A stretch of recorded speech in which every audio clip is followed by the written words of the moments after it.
I think size 12 models are good because it's more realistic for like British people all over the world as well. Yeah, too skinny. Yeah, whatever, I don't really mind. I'm a boy. I'm size 12 and close, and I think it's fine that they should use size 12 models because skinny models just ain't promoting like healthy lifestyle or anything. The idea of models is that they're clothes horses. They're there to model the clothes. They're not there to model themselves. They're there to see how the outfit flows and everything like that. Using 12 size models, it doesn't do that. So, yeah. Well, yeah, I think that using size 12 models is fine. There's nothing wrong with being normal. Our average size, though, is about 10. I think it's a really good idea because it's not what size a lady is, but it's how she carries herself. The average measurement of a size 8 are as followed. Bust 33 inches, waist 25 inches and hips 35 inches, as opposed to a size 12 whose average sizes are bust 36 inches, waist 29 inches and hips 38 inches.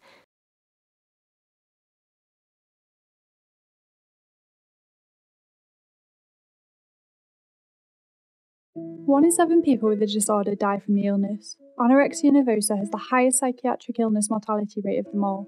1.6 million people in the UK have some sort of eating disorder, taking under eating to the point of death. But why? The answer is all around us. We're smothered with these images in the films we watch, television programmes we see, and the magazines we read. We can't escape these images telling us what beautiful is. But what happens to the impressionable teenager who can't help but be hypnotised by the images they see daily? With more and more children as young as 8 getting eating disorders, and 14 to 25-year-olds being the highest risk to anorexia, we're going to reveal this secret war with food. This is Perfect Illusions.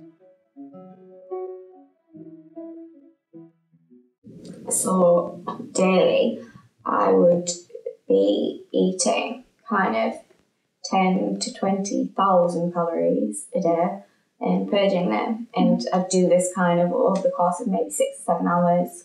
And I'd kind of make myself sick maybe 10, 20 times.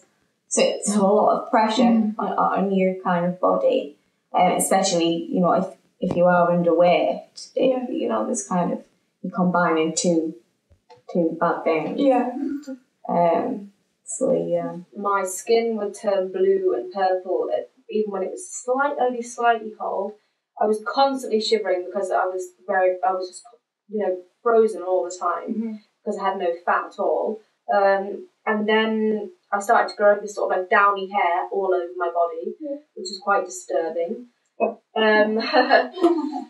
it's sort of, when you like, you know, you look at your arms and they you know, it's almost like fur stuff on them because it's obviously your body's trying to keep warm and that's the only way it can do it. And then my nails started to crack and my skin would bleed, and whenever I try and move my hands, all my, you know, everything would crack on there.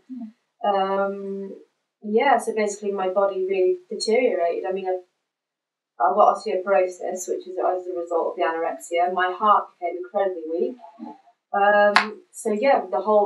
My body just gradually started to shut down on me and deteriorate.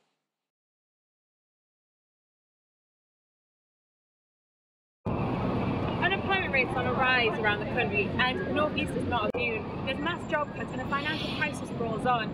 The Eurozone is practically caving in on itself, and this isn't going to go away anytime soon. So how serious is the problem? The march organised by Youth Fight for Jobs was a recreation of the Jarrow Crusade from 75 years ago and went from Jarrow to London, accumulating in a large-scale protest in Trafalgar Square. Liz was part of that and was pleasantly surprised at the level of support the march received throughout the country. It's a pretty hard thing to define, isn't it? Because I think it's probably different for everybody. It's the warm feeling you get inside your chest that just makes the day completely fly by. Love. Peace. Happiness. Supercalifragilisticexpialidocious. Winning! It's just a feeling of sort of everything's all right in the world. We're the only children's news programme available on TV. Gathering news varies. Sometimes we can be in the office. And sometimes we can be on location. Here at Newsround, it's all about being fun and entertaining, and that comes across in our camera style. See, sometimes we do crash zooms, and we also do different camera angles. Wow. That's all for our special edition of today's show. We'll be back at 6:25 on the CBBC channel for a regular edition of News Round. See you later. Bye.